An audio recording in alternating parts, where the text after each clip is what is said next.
Friday, 12 March 1943. Dear Kitty, may I introduce someone to you? Mama Frank, champion of youth. Extra butter for the young, the problems of modern youth. Mummy defends youth in everything, and after a certain amount of squabbling she always gets her way. A bottle of preserved sole has gone bad. Gala dinner for Mouchy and Boche. Oh, you haven't met Boche yet, although she was here before we went into hiding. She is the warehouse and office cat, and keeps down the rats in the storerooms. Her odd political name requires an explanation. For some time the firm had two cats, one for the warehouse and one for the attic. Now, it occasionally happened that the two cats met, and the result was always a terrific fight. The aggressor was always the warehouse cat, yet it was always the attic cat who managed to win, just like among nations. So the storehouse cat was named the German, or Boche, and the attic cat the English, or Tommy. Tommy was got rid of later. We are all entertained by Boche when we go downstairs. We have eaten so many kidney beans and haricot beans that I can't bear the sight of them any more. The mere thought of them makes me feel quite sick. Bread is no longer served in the evenings now. Daddy has just said that he doesn't feel in a good mood. His eyes look so sad again, poor soul. I can't drag myself away from a book called The Knock at the Door by Ina Boudier-Bakker. The story of the family is exceptionally well written. Apart from that, it is about war, writers, the emancipation of women, and quite honestly, I'm not awfully interested. Horrible air raids on Germany. Mr. Von Don is in a bad mood. The cause? Cigarette shortage. Discussions over the question of whether we should or should not use our canned vegetables ended in our favor. I can't get into a single pair of shoes anymore, except ski boots, which are not much use about the house. A pair of rush sandals costing 6.5 florins lasted me just 1 week, after which they were out of action. Perhaps Miep will scrounge something under the counter. I must cut Daddy's hair. Pim maintains that he will never have another barber after the war, as I do the job so well. If only I didn't snip his ears so often. Yours, Anna. Thursday, 18 March 1943. Dear Kitty, Turkey is in the war. Great excitement. Waiting in suspense for the news. Yours, Anna. Friday, 19 March 1943. Dear Kitty, an hour later joy was followed by disappointment. Turkey is not in the war yet. It was only a cabinet minister talking about them soon giving up their neutrality. A newspaper in the Dom was crying, "Turkey on England's side." Footnote: the Dom is a square in front of the royal palace. The newspapers were torn out of his hands. This is how the joyful news reached us, too.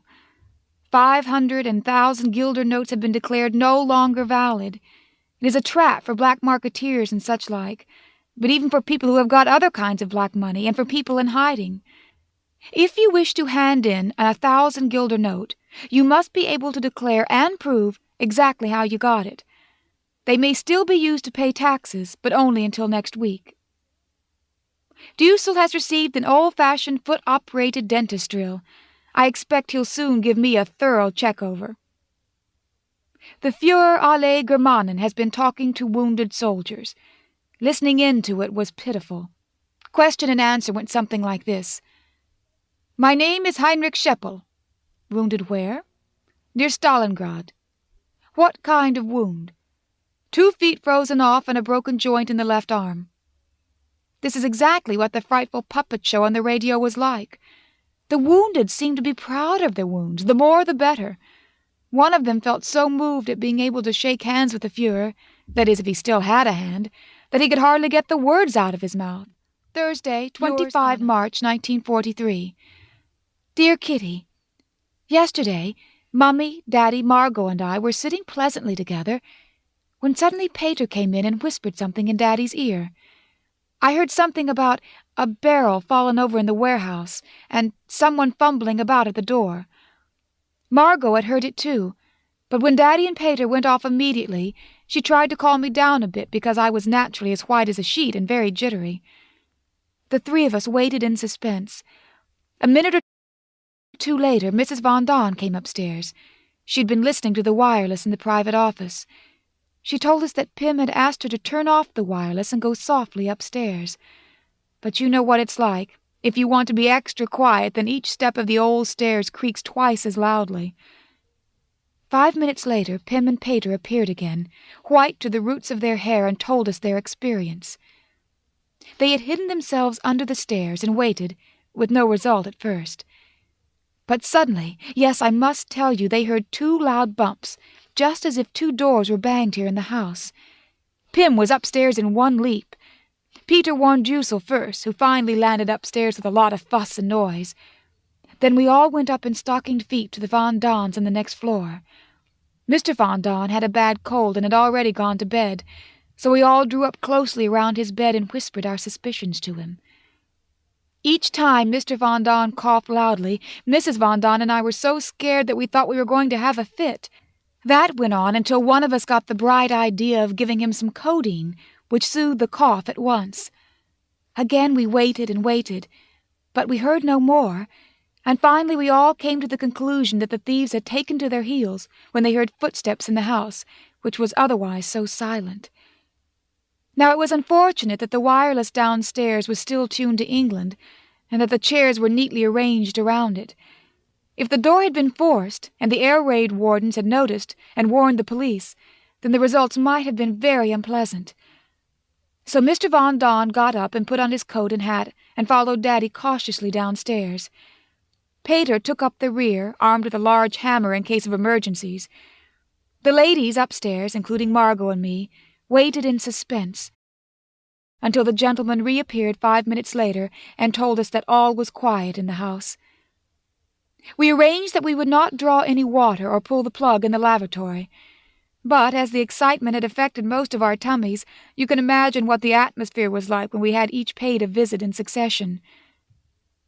When something like that happens, heaps of other things seem to come at the same time as now. Number 1 was that the clock at the Westertoren, which I always find so reassuring, did not strike. Number 2 was that Mr. Vossen, having left earlier than usual the previous evening, we didn't know definitely whether Ellie had been able to get hold of the key and had perhaps forgotten to shut the door. It was still evening, and we were still in a state of uncertainty, although we certainly did feel a bit reassured by the fact that from about 8 o'clock, when the burglar had alarmed the house, until 10:30, we had not heard a sound. On further reflection, it also seemed very unlikely to us that a thief would have forced open a door so early in the evening, while there were still people about in the street. Moreover, one of us got the idea that it was possible that the caretaker of the warehouse next door was still at work, since in the excitement and with the thin walls, one can easily imagine a mistake, and what's more, one's imagination can play a big part at such critical moments. So we all went to bed, but none of us could get to sleep. Daddy, as well as Mummy and Mr. Jussel, were awake, and without much exaggeration I can say that I hardly slept a wink. This morning the men went downstairs to see whether the outside door was still shut, and everything turned out to be quite safe. We gave everyone a detailed description of the nerve-wracking event. They all made fun of it, but it is easy to laugh at such things afterwards. Ellie was the only one who took us seriously. Saturday, 27 March 1943. Dear Kitty, we have finished our shorthand course. Now we are beginning to practice speed. Aren't we getting clever? I must tell you more about my time-killing subjects. I call them such because we have got nothing else to do but make the days go by as quickly as possible, so that the end of our time here comes more quickly. I'm mad on mythology, and especially the gods of Greece and Rome. They think here that it is just a passing craze. They've never heard of an adolescent kid of my age being interested in mythology. Well, then, I shall be the first. Mr. Von Don has a cold, or rather he has a little tickle in his throat.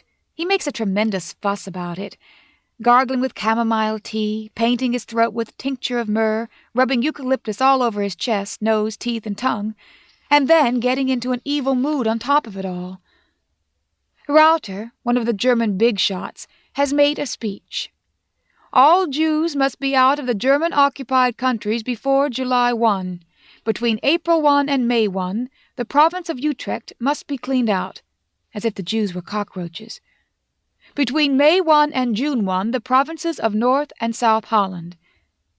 These wretched people are sent to filthy slaughterhouses like a herd of sick, neglected cattle. But I won't talk about it. I only get nightmares from such thoughts. One good little piece of news is that the German department of the Labour Exchange has been set on fire by saboteurs. A few days after, the registrar's office went the same way. Men in German police uniforms gagged the guards and managed to destroy important papers. Yours, Anna. Thursday, 1 April 1943. Dear Kitty, I'm really not April fooling, see the date, but the opposite. Today I can easily quote the saying, misfortunes never come singly. To begin with, Mr. Coupuis, the one who always cheers us up, has had hemorrhage of the stomach and has got to stay in bed for at least 3 weeks. Secondly, Ellie has flu. Thirdly, Mr. Vosen is going to the hospital next week. He has probably got an abdominal ulcer. And fourthly, some important business conferences, the main points of which Daddy had discussed in detail with Mr. Coupuis, were due to be held, but now there isn't time to explain everything thoroughly to Mr. Crawler. The gentlemen who had been expected duly arrived. Even before they came, Daddy was trembling with anxiety as to how the talks would go. If only I could be there, if only I was downstairs, he cried. Why don't you go and lie with one ear pressed against the floor? Then you'll be able to hear everything. Daddy's face cleared, and at 10:30 yesterday morning, Margot and Pim, 2 ears are better than 1, took up their positions on the floor. The talks were not finished in the morning, but by the afternoon Daddy was not in a fit state to continue the listening campaign. He was half paralyzed from remaining in so unusual and uncomfortable a position. I took his place at 2:30, as soon as we heard voices in the passage. Margot kept me company. The talk at times was so long-winded and boring that quite suddenly I fell asleep on the cold, hard linoleum floor. Margot did not dare to touch me for fear they might hear us, and talking was out of the question. I slept for a good half-hour and then woke with a shock, having forgotten every word of the important discussions. Luckily, Margot had paid more attention. Yours, Anna. Friday, 2 April 1943. Dear Kitty, oh dear, I've got another terrible black mark against my name. I was lying in bed yesterday evening, waiting for Daddy to come and say my prayers with me and wish me good night, when Mummy came into my room, sat on my bed, and asked very nicely, Anna, Daddy can't come yet. Shall I say your prayers with you tonight? No, Mummy, I answered. Mummy got up, paused by my bed for a moment, and walked slowly towards the door. Suddenly she turned around, and with a distorted look on her face said, I don't want to be cross. Love cannot be forced.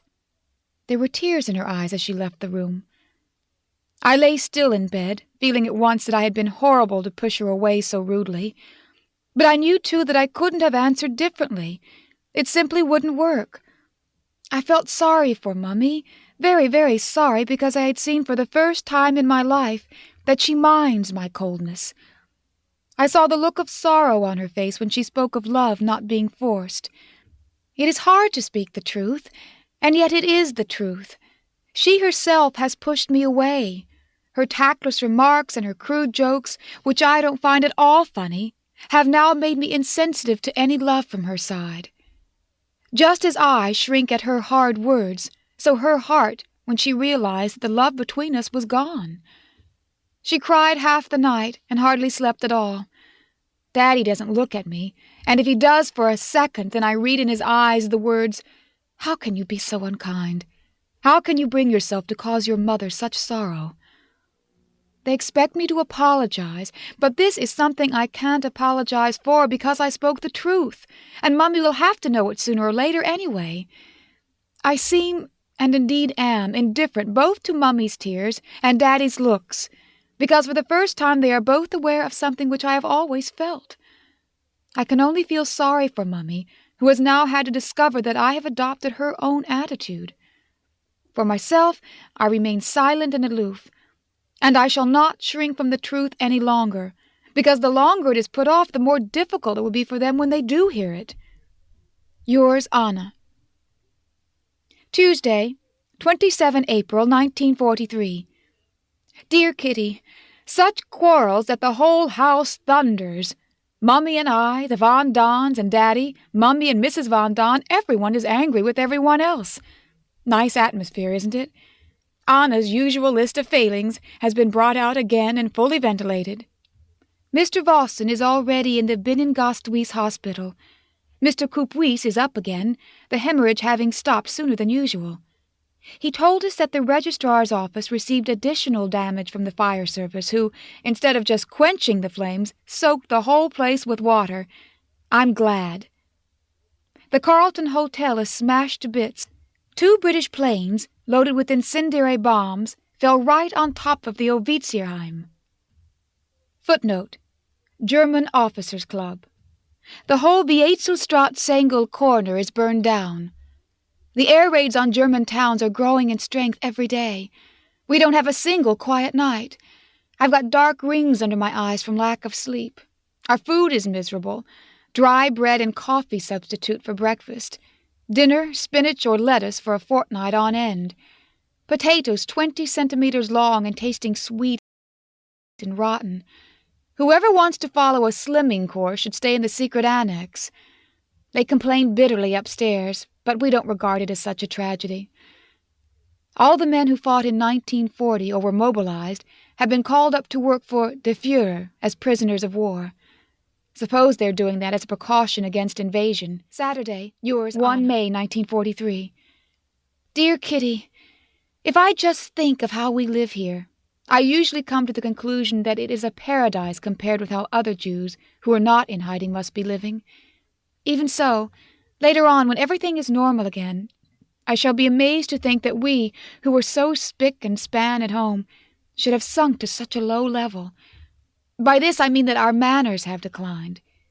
For instance, ever since we have been here, we have had 1 oilcloth on our table, which, owing to so much use, is not one of the cleanest.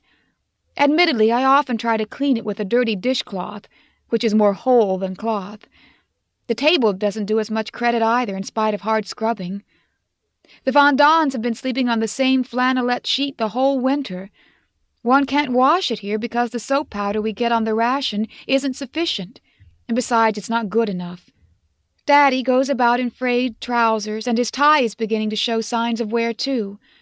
Mummy's corsets have split today and are too old to be repaired, while Margot goes about in a brassiere 2 sizes too small for her. Mummy and Margot have managed the whole winter with 3 vests between them, and mine are so small that they don't even reach my tummy. Certainly these are all things which can be overcome. Still, I sometimes realize with a shock, how are we now, going about in worn-out things, from my pants down to Daddy's shaving brush, ever going to get back to our pre-war standards?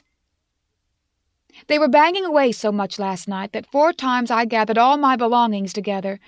Today I have packed a suitcase with the most necessary things for an escape.